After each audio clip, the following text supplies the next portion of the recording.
What's going on, y'all? Machiavelli Mills TV. So let's talk about it. Mr. Anthony Joshua knocks out Robert Helenius in 7 rounds, right? Knocked him out in the 7th round with a devastating overhand right. I ain't gonna lie. The knockout was spectacular. The way Robert Helenius' body fell, he was slumped like he got hit with shot with a gun. I said, okay, I like that. I like that, Anthony Joshua, right? But we still got questions about Anthony Joshua. It was questions heading into the fight.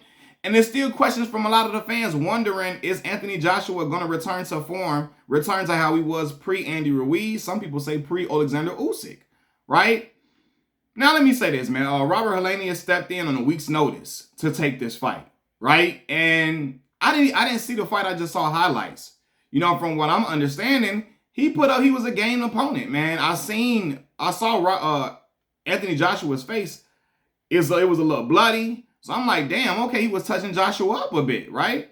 And then I heard that Anthony Joshua was struggling to find the range for his right hand, even telling Derek James, his coach, his trainer, hey, I can't land the right hand, to which Derek James allegedly replied, keep trying, right? Basically telling him, listen, it'll come. You know what I mean? Stay persistent with it, it'll come.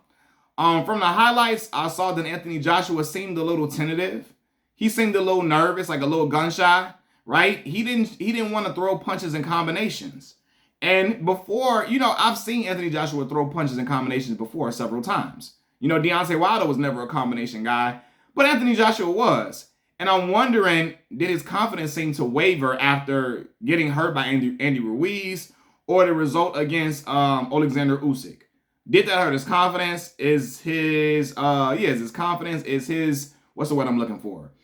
I don't know. Is his demeanor as a heavyweight fighter, is it gone now because of him being hurt and taking those losses, right? I also saw this too. I noticed that in exchanges, when exchanges started to occur, he was quick to back away in exchanges. And when you're a heavyweight fighter, when you're a big dude like Joshua, you got to exert your dominance, okay? You got to crack somebody and tell them, hey, back the fuck back, okay? I'm sorry for cursing, but you know, this is how I'm trying to relay the message. When you're a heavyweight fighter, you got to crack dudes with some stuff. They trying to get physical with you. They trying to come in exchanges. You a former champion. You held the belts for a long time. Land something on him to make him respect you. Okay? You might get cooked in the process. And I don't think, like, Anthony Joshua's chin not weak like that. I see people saying, like, over-exaggerating. He got the weakest chin in boxing history. Bro, Dillian White chin worse than Anthony Joshua's, right? Furthermore, have y'all seen Amir Khan's chin? Like, for real, like, Amir Khan was a special, like, he was looked at as this special fighter. I'm wondering how he lasted so long with a chin like that. How he got to that type of prominence with a chin like that. I promise you, if I hit Amir Khan in the wrong way, he might fall. So all that Anthony Joshua got the worst chin in boxing, cut it out, man. Honestly, y'all, despite all of those things that I said, him being tentative, him seeming a little gun shy at times, him not wanting to throw punches and combinations, I think the knockout is probably the best thing that could have happened for him. Seriously. As soon as he connected, that type of knockout, not a knockout with a ref like, oh, the dude just don't want to get up. When you knock a dude out cold, I think that will work well for him going forward. You see him doing a DX suck it celebration, and I think he was doing it to the crowd. The crowd started booing him and stuff, and I think he knows the crowd is heavily against him now. I think he knows that things aren't in his favor. He is not the people's champion that he once seemed to be years ago, right? And so now he's shown to be the villain. And I think a lot of that is due to the fact that the UK moved on. When Tyson Fury got back into the mix, he defeated Deontay Wilder twice, became the champion. A lot of the people from the UK jumped on the Tyson Fury bandwagon. And when Anthony Joshua lost to Ruiz and then Usyk, it was done for him. But with the UK fans, a lot of the UK fans started riding behind Tyson Fury, right? But we see since Tyson Fury got that momentum, what he doing? He out here trying to fight Francis Ngannou instead of trying to fight Alexander Usyk, right? And so, yeah, I think he's heard all the whispers. People saying, people doubting him. People saying it's over with for him.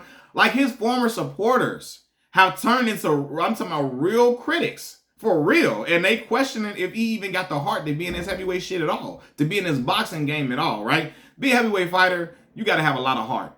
You got to fight with vigor, with dominance. You got to fight with assertiveness, with confidence. And I think that this knockout, it worked. I think it will work well for his confidence for sure, right? He's seen that he can hurt a dude again, that he can make a dude drop, and that he can shut up individuals with his power. You know what I mean? And so I think that I think going forward, especially if you want to fight Deontay Wilder, this will bode well for him, right? And then Derrick James going to talk to him about not being gun shy, not being afraid to throw punches in combination to get somebody off of you. Because we all know this. Deontay Wilder not afraid to throw no punches. Every punch he throws is with bad intentions, right? He not trying to lollygag. He not trying to play. He trying to connect and hurt you with some shit. And so now, after the knockout, I think him and Derrick James gonna sit down. Listen, it's what you did wrong. It's what you did well. You can't be tentative with Deontay. You can't. Now again, I know you shouldn't be just lunging in and none of that, right? But you can't seem like you're nervous and scared, right? So I think look how his confidence, the swagger he displayed after he knocked him out. You're gonna need that type of swagger and confidence going into a fight with Deontay Wilder for sure. I think that knockout will bode well for his confidence. Again, this is a fight where the ref stopped it immediately. When you do something like that to another human being, to another man, I think that makes you feel like, okay, I can do this stuff again. You start having these feelings of, okay, I had some troubles here and there, but I figured it out. I got the job done. I knocked the dude out in devastating fashion. So I think it'll work well for him, and I think his confidence will be riding high going into a fight with Deontay Wilder, despite what people think. I think the people being against him will help him as well. Here's the thing, though, right? When you see this, you got a lot of people even questioning if he can even handle Deontay Wilder at all, right? You got people saying, hey, man, this dude, Anthony Joshua, he ain't this and he ain't that. And, I mean, Deontay Wilder sees this too. Malik Scott, they not going to take Anthony Joshua lightly despite whatever they say. You know what I mean? But, yeah, man, I think that, man, I'm noticing people like trash dude. I'm like, damn, I'm feeling bad for him, y'all. Like, I'm a Deontay Wilder guy. That's my dude. But Anthony Joshua is a great fighter, man.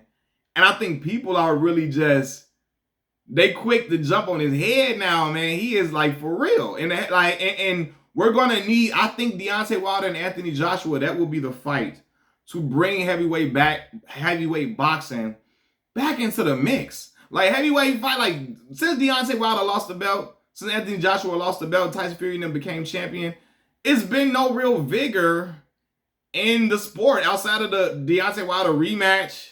You know what I mean? Like, it ain't really been Anthony Joshua fighting Usyk. Like, after them two been out of the mix, the heavyweight mix don't even seem interesting anymore. I think that they will bring fanfare back to heavyweight boxing if Deontay Wilder and Anthony Joshua fight. Despite people saying the fight happened too late, I promise you people are going to pay for that fight. I promise you. Because it's something that the public has been wanting to see for a while. Both of these men have the world to gain and nothing to lose. Okay? They got the world to gain. They like when your back is against the wall. Neither of them have the belts anymore. They are vying to be back into heavyweight championship contention. This shit right here, this matchup will bring them back into that mix. Right? And they would generate a lot of revenue. Who knows? Who knows? It can line them up for the championship fight, or I don't know if it do well enough, they might try to do it again. If it's super competitive, who knows, man? And I think that Anthony Joshua will be more competitive than what people think in a fight against Deontay Wilder. I just think he better be on his A game as far as defensively. Because if he gets caught clean, good night, Irene. And Deontay Wilder can get hurt too, for sure, without question. But I think Deontay Wilder's assertiveness, he's more assertive than Anthony Joshua right now. But I think going forward, Anthony Joshua's assertiveness will increase due to this knockout. I think the knockout bodes well for him. And I think that, like, he's going to need that. And I think he's vying to get the critics off his back. He's vying to be a warrior. And one thing I said about Deontay Wilder's last showing against Tyson Fury, he gained a world of respect, a world of admiration, even though he was a villain going into these fights, right? You know, people didn't like all the excuses that was made. I mean, the world never seemed to galvanize themselves around Deontay Wilder anyway. Like, Americans did, for sure. He had fans outside of the country. But you know, outside of the country, people were kind of trying to trash him a lot. You had some people in it, a lot of people in the country trashing him.